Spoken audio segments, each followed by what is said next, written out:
Awareness क्या है?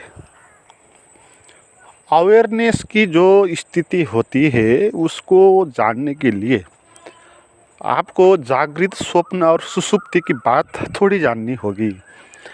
जागृत स्थिति को हम कहेंगे उसको जो दिन में हम इस संसार से जुड़े हुए होते हैं, आँख से देखते हैं दृश्यों को, त्वचा से ठंडी गर्मी का अनुभव करते हैं, कान से सुनते हैं, या इस प्रत्यक्ष जगत को जो हम अनुभव करते हैं उस मन का जो हिस्सा है हमारे भीतर, उसको कहेंगे वो जागृत अवस्था है।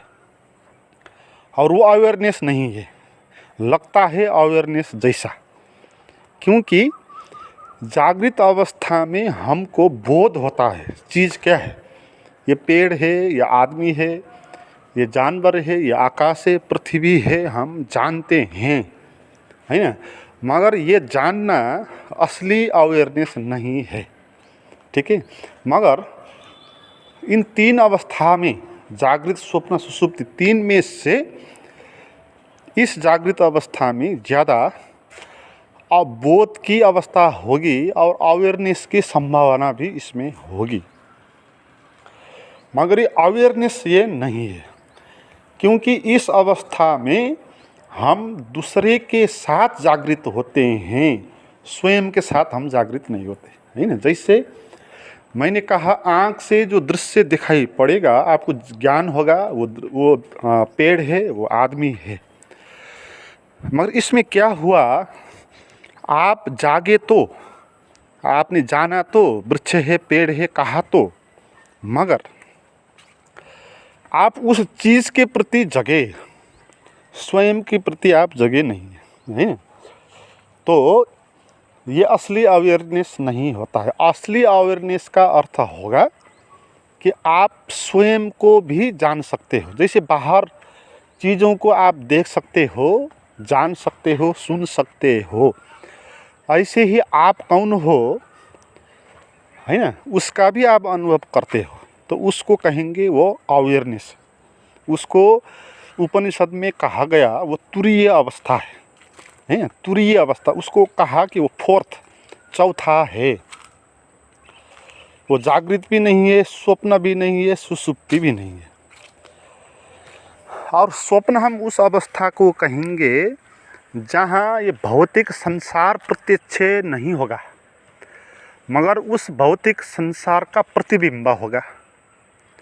जैसे भौतिक दृश्य नहीं होगा, उसका पिक्चर होगा। जैसे आपने मोबाइल से वीडियो कैद करके घर पे लेके आए, अब आप उस वीडियो को देख रहे हैं, है ना। तो वीडियो में जो भी आप देखेंगे वहाँ पर सभी कुछ देखेंगे आप, जो वहाँ था, है ना, आदमी, जानवर, सड़क, कार, गाड़ी, जो भी आप वहाँ था, यहाँ भी देखेंगे। मगर फ़र्क क्या होगा, उसमें आप उसको प्रत्यक्ष देखेंगे, इसमें आप उसका प्रतिबिंब देखेंगे, उसका छवि देखेंगे। तो स्वप्न का अर्थ क्या है, जो भौतिक जीवन है उसका प्रतिबिंब है। जब आँख बंद कर देते हैं, हम सो जाते हैं, तो जिन जिन भौतिक जीवन में हमने अनुभव करके रिकॉर्ड किया है हमारे भीतर, जो स्मृतियाँ भरी पड़ी हुई है ना, जो रिकॉर्ड हुआ है, हम उसको वहाँ देखेंगे। तो इसलिए स्वप्न में भी जागृत की तरह बोध तो होता है। देखिए फ़र्क, स्वप्न में भी बोध होता है, क्योंकि स्वप्न में भी आपको पता होता है ना, स्वप्न में भी आपको पता होता है कि आगे चल रहे हो तो सांप पड़ा है तो आप घबराएंगे, कहेंगे सांप है। बाघ, टाइगर को देखेंगे तो आप घबराएंगे, भागेंगे। स्वप्न में भी जो दृश्य होगा उसका आपको ज्ञान तो होगा, ये उसका नाम आपको पता होगा, मगर इसमें वास्तविक चीज़ नहीं होगा, उसका चित्र होगा और आप चित्र को सत्य मानेंगे। इसलिए स्वप्न में हम स्वप्न को सत्य मानते हैं। जब स्वप्न देखते वक्त हमको पता होता है ये स्वप्न है, तब ये स्वप्न ख़त्म हो जाता है ना। क्योंकि स्वप्न बना रहने में स्वप्न का जो पिक्चर है उसको आपको सत्य मानना होगा। जब तक आप सत्य मानते रहेंगे तब तक आपका स्वप्न चलेगा। जब तक जानेंगे ये स्वप्न है तब स्वप्न खत्म होता जाएगा। इसलिए स्वप्न की अवस्था जागृत से भी और मूर्छा में है ना। जागृत अवस्था से ज़्यादा मूर्छा स्वप्न अवस्था में है, क्योंकि स्वप्न अवस्था में भौतिक जगत नहीं है, उसका प्रतिबिंब है, उसको भी आप सत्य मानते हो। जागृत अवस्था में इस भौतिक जगत को आप सत्य मानते हो। तो अवेयरनेस के हिसाब से तो ये जो भौतिक दुनिया हम अनुभव करते हैं ये भी स्वप्न की तरह है ना। हम इसको सत्य मानते हैं ना, मैं हूँ, मेरा शरीर है, ये मेरा नाम है, वो मेरा रिलेशन है, ये पेड़ है, आकाश, जो हम मानते हैं वो सभी कुछ हमारा माना हुआ ही है ना, वास्तविक वहाँ है नहीं। इसलिए जागृत और स्वप्न में थोड़ा फर्क है। जागृत भी मूर्छा ही है मगर स्वप्न से कम मूर्छा उसमें है। इसलिए स्वप्न में कोई भी ध्यान नहीं कर सकता। ये बात आप देखें, ध्यान आप जागृत में ही कर सकते हैं, क्योंकि जागृत में वो संभावना है कि आप चाहो तो आप अपने प्रति भी सचेत हो सकते हो, है ना। जैसे बाहर चीज़ के प्रति आप सचेत होते हो, सांप आ गया एकदम से आप सचेत हो जाते हो, है ना।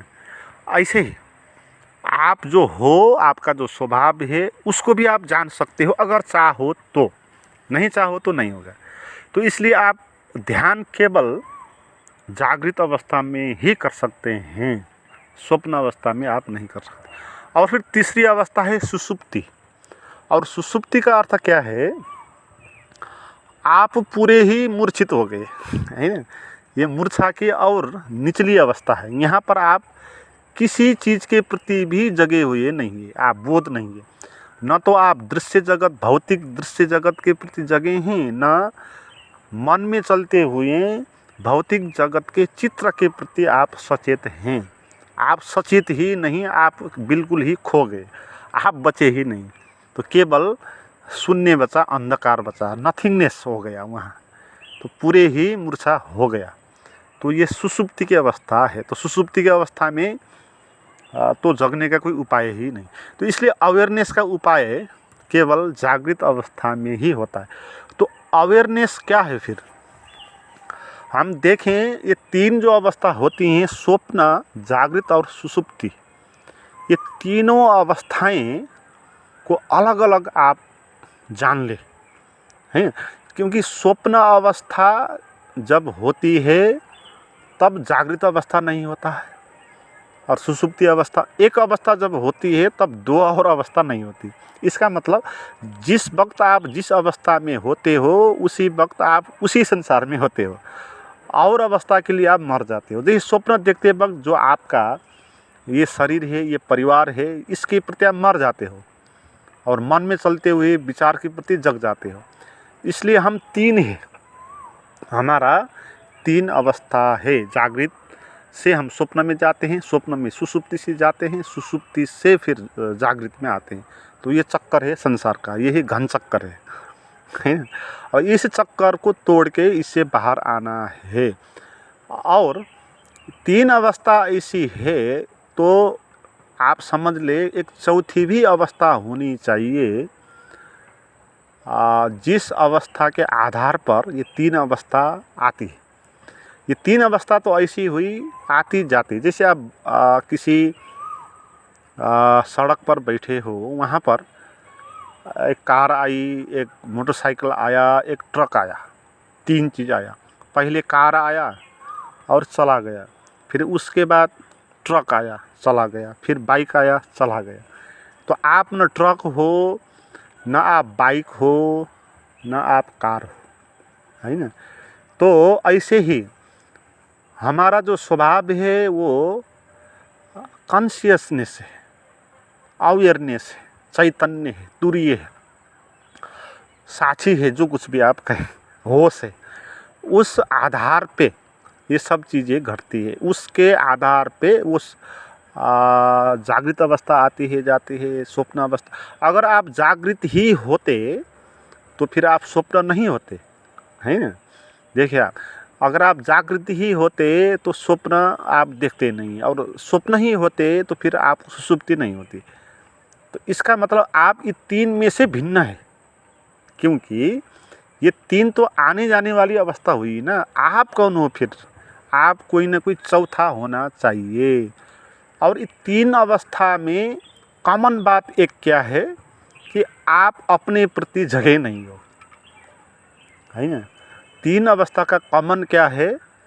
आप अपने प्रति जगे नहीं हो। जागृत में संभावना है जगने की, जागृत में आप भौतिक दुनिया के प्रति जगे हो, स्वप्न में स्वप्न की दुनिया के प्रति जगे हो, सुषुप्ति में आप जगे ही नहीं हो किसी के प्रति भी तो आप अपने प्रति कहीं भी नहीं जगे। तो अपने प्रति जगने का जो अभ्यास है उसी को अध्यात्म में कहते हैं, वही साधना है। या ध्यान या जो कुछ भी करो, अध्यात्म नाम का ही फर्क है। तो आपको अवेयरनेस में रहने के लिए क्या करना चाहिए? तो आपको अवेयरनेस में रहने के लिए आपको उस अवस्था को नोटिस करना है जो हमारे भीतर चौथी अवस्था है, जो विचार से भिन्न है, जो दृश्य जगत नहीं है ना। क्योंकि ये तीनों अवस्था ही दृश्य जगत पर आधारित है। जागृत अवस्था दृश्य जगत पर आधारित है, स्वप्न अवस्था उसी दृश्य जगत का चित्र पर आधारित है। मगर जो साक्षी है वो दृश्य जगत का हिस्सा नहीं है ना। अजागृत अवस्था में अवेयरनेस हमारे पास जब नहीं होता है, तब हम बाह्य या भौतिक प्रत्यक्ष जीवन के प्रति या उसके चित्र के प्रति हम जगते हैं या उसके प्रति हम चिपकते हैं, मगर हम खुद को नहीं जानते हैं। असल में कहें तो खुद को जानना, खुद के प्रति होश में रहना है ना, खुद के होश, खुद के बोध में रहना, यही अवेयरनेस होता है। अब इसको जगाएं कैसे, ये बात है। तो इसको जगाने के लिए आपको पहली ये बात जानना होगा कि जो अवस्था अभी जागृत की अवस्था है, वो अवस्था केवल एक दृश्य जगत में उलझने का व्यवस्था है ना। हम जिस जागृत अवस्था को सत्य मानते हैं वो सत्य नहीं है, वो हम उलझ रहे हैं। तो इसको आपको इसके प्रति उपेक्षा करना है। इसलिए आपको मन के प्रति, आपके शरीर के प्रति, जो शरीर का आपका अनुभव हो रहा होता है वो भी जागृत में होता है। आपके मन में जो विचार चल रहे होते हैं वो भी जागृत में हो रहा होता है। जैसे ये शरीर का पीड़ा, दुख, दर्द हमको अनुभव होता है, मगर जब स्वप्न में हम सोते हैं तब हम भूल जाते हैं, इस शरीर की पीड़ा हमको होती नहीं। तो इसका अर्थ क्या है? जागृत में जो आपका शरीर में पीड़ा इत्यादि हो रहा था वो भी सच नहीं था, वह आप उसके प्रति जगे थे, अपने प्रति आप जगे नहीं थे, इसलिए उसका पीड़ा आपको हुआ। तो स्वप्न में आप इस शरीर को भूल गए और काल्पनिक शरीर को आप पकड़ने लगे। तो स्वप्न में जो काल्पनिक शरीर आएगा उसके प्रति आपको पीड़ा होगा, मगर ये वास्तविक भौतिक शरीर का पीड़ा आपको स्वप्न में नहीं होगा। तो इसका सीधा अर्थ ये हुआ, ये शरीर भी जो हमको अनुभव होता है ये भी झूठ होता है, ये भी सच नहीं होता, ये जागृत अवस्था का हिस्सा होता है। तो आपको आंख बंद करके आपको साधना करना होगा, है ना। आपको जो कुछ भी शरीर में संवेदनाएं, मन में विचार चलेंगे तो उनके प्रति साक्षी का अभ्यास करना होगा। उसको आपको देखना होगा कि ये जागृत की अवस्था, आपको दृश्य के साथ नहीं दृष्टा के साथ जुड़ना होगा। ये मूलभूत बात है ना। अपने साथ जुड़ना होगा छोटकरी में। तो अपने साथ जुड़ने के लिए आप ऐसे ध्यान अभ्यास ये सब कर सकते हैं। तो बातें कहने से हम कह भी नहीं पाएंगे और आप बातें सुनने से आपको अनुभव भी नहीं होगा। बौद्धिक तरीके से आपको समझ तो आएगा, मगर अनुभव के लिए तो आपको साधना करना ही पड़ेगा। तो साधना में ही आप जान सकते हैं कि क्या होता है अवेयरनेस। और हमको भी ये आध्यात्मिक बात जो हम करते हैं, ये करना बहुत मुश्किल होता है। पहले पहले जब थोड़ा बहुत अनुभव होता था, उस वक्त हम अच्छे तरीके से बता पाते थे, मगर अब जितना जितना गहन अनुभव होता गया, उतना उतना शब्द भी कम होते गए, तो डिस्क्राइब करना थोड़ा मुश्किल हो जाता है ना। क्योंकि हम डिस्क्राइब नहीं, जैसे हमको प्रेम होता है किसी के साथ, तो प्रेम को हम डिस्क्राइब नहीं कर सकते कि क्या प्रेम हुआ, प्रेम क्या है। मगर जिसको प्रेम नहीं हुआ वो बता सकता है, जिसको थोड़ा थोड़ा हुआ है वो कुछ कुछ बता सकता है, मगर जो प्यार में डूबा ही है पूरा, तो वो कुछ बता नहीं पाएगा। तो ऐसी इसमें स्थिति है। तो ध्यान साधना सीखने के लिए नए मित्र कोई होंगे तो उनको मैं सुझाव देना चाहता हूँ। मेरे पास कुछ ऐसे प्राइवेट गाइडेड मेडिटेशन हैं जिनको सुन के अप्लाई करके आप उस चौथा तुरिया, हमारा जो सत्य का स्वभाव है, चैतन्य, उसको आप अनुभव कर सकते हो। उसका लिंक और नंबर डिस्क्रिप्शन में दिया हुआ है, आप चैट करें। Thank you.